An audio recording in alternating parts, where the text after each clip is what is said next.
Here's a quick video of how to log on to Webex and Webex. So you need to make sure to use Google Chrome.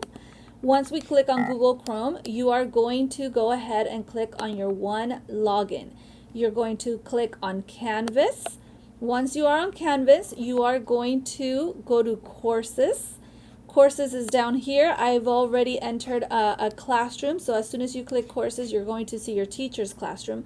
If you have two, maybe you have PE, you'll see two tiles, but you are going to go into the home page. So this is what you see right away. There are several ways to log on to Webex. Number one, you can click on Coming Up. Number two, you can go to your calendar. Number three is logging on to Cisco's. Cisco Webex will take you to your teacher's Webex, so it takes a minute.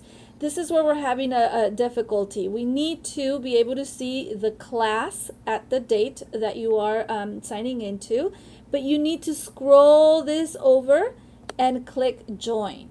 Once you're you click Join, Webex is, Canvas is contacting Webex. You allow permission.